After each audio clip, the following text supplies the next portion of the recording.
दोस्तों, stock market में आप ट्रेडिंग करते हो या अगर आपने इन्वेस्टमेंट किया है तो आपके मन में कई मर्तबा ये सवाल आता होगा कि अगर ये जो ब्रोकर है जहां पर हमने डीमैट अकाउंट ओपन किया है, अगर ये ब्रोकर भाग गया तो हमारे पैसे और इन्वेस्टमेंट का क्या होगा। इसी से रिलेटेड हमारा आज का टॉपिक है। आज के इस वीडियो में हम देखेंगे कि डिपॉजिटरीज क्या होती है और इनका रोल क्या होता है और ये क्या सर्विसेज आपको प्रोवाइड करते हैं। तो चलिए वीडियो को शुरू करते हैं। Good afternoon and welcome back friends. Stock education channel में आप सभी का बहुत बहुत स्वागत है और मैं हूँ डॉक्टर तौसीफ शेख। तो चलिए समझते हैं डिपॉजिटरीज और डिपॉजिटरी पार्टिसिपेंट क्या होते हैं। डिपॉजिटरीज वो होते हैं जहां पर हम डीमैट अकाउंट ओपन करते हैं और हम जो भी स्टॉक बाय करते हैं तो वो स्टॉक हमारे डीमैट अकाउंट के अंदर इलेक्ट्रॉनिक फॉर्म के अंदर स्टोर किया जाता है, तो उनको कहते हैं हम डिपॉजिटरीज। और डिपॉजिटरी पार्टिसिपेंट वो होते हैं जो इन्वेस्टर्स और डिपॉजिटरी के बीच में इंटरमीडिएटरी का काम करते हैं, जिनको डीपीज कहा जाता है। हमारे इंडिया में दो मेजर डिपॉजिटरीज हैं, एनएसडीएल और सीडीएसएल। एनएसडीएल को नेशनल सिक्योरिटीज डिपॉजिटरी लिमिटेड कहा जाता है और सीडीएसएल को सेंट्रल डिपॉजिटरी सर्विसेज लिमिटेड कहा जाता है। तो चलिए अब हम देख लेते हैं कि डीपीज का रोल क्या होता है। तो जब भी आप किसी ब्रोकर के पास में अपना डीमैट अकाउंट ओपन करते हो तो वो ब्रोकर जिस भी डिपॉजिटरीज का पार्टिसिपेंट है तो वहां पर आपका सीडीएसएल या फिर एनएसडीएल में डीमैट अकाउंट ओपन हो जाता है।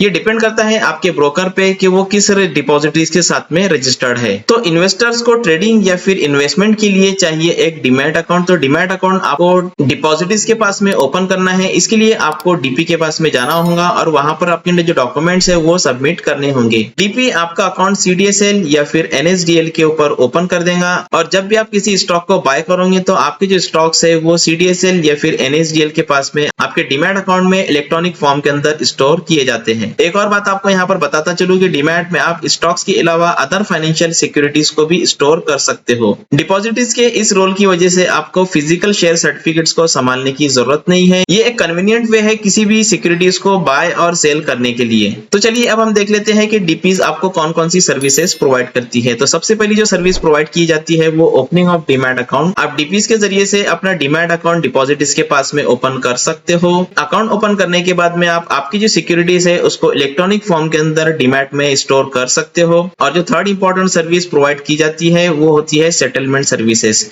तो जब भी आप किसी स्टॉक को बाय करते हो तो भारत में अभी T+1 का सेटलमेंट चल रहा है। तो आप स्टॉक को मंडे को अगर बाय करते हो तो नेक्स्ट डे वो शेयर्स आपके डीमैट अकाउंट के अंदर इलेक्ट्रॉनिक फॉर्म के अंदर स्टोर हो जाते हैं। इसको हम कहते हैं सेटलमेंट। और अगर आप एक डीमैट अकाउंट से दूसरे डीमैट अकाउंट के अंदर अपनी सिक्योरिटीज को ट्रांसफर करना चाहते हो तो वो भी सर्विस डिपॉजिटरीज के जरिए से आपको प्रोवाइड की जाती है। तीन मेजर सर्विसेज आपको डिपॉजिटरीज प्रोवाइड करती है। सबसे पहले डीमैट अकाउंट को ओपन करना। डीमैट अकाउंट ओपन करने के बाद में अगर आपने स्टॉक को बाय किया है, सेटलमेंट करके उस स्टॉक को डीमैट के अंदर इलेक्ट्रॉनिक फॉर्म में स्टोर करना। उसी के साथ साथ आप एक डीपी से दूसरी डीपी में आपके जो शेयर्स है उसको आसानी से ट्रांसफर भी कर सकते हो। अब इतनी सारी सर्विसेज आपको डिपॉजिटरीज प्रोवाइड कर रही है तो इसके लिए आपको नॉमिनल चार्जेस यहाँ पर पे करने होते हैं। तो जो ट्रांजेक्शन चार्जेस और फीस यहाँ पर ली जाती है उसमें ट्रांजेक्शन फीस होती है, एनुअल मेंटेनेंस चार्जेस होते हैं और अदर फीस होती है जैसे डीपी चार्जेस। तो ये जो चार्जेस है ब्रोकर टू ब्रोकर वेरी करते हैं। तो इन सिंपल डीपीज जो है वो इन्वेस्टर्स और डिपॉजिटरीज के बीच में एक लिंक होती है। उसके बाद में आप जब भी डीमैट अकाउंट ओपन करते हो तो डीमैट अकाउंट ओपन करने के बाद में आपको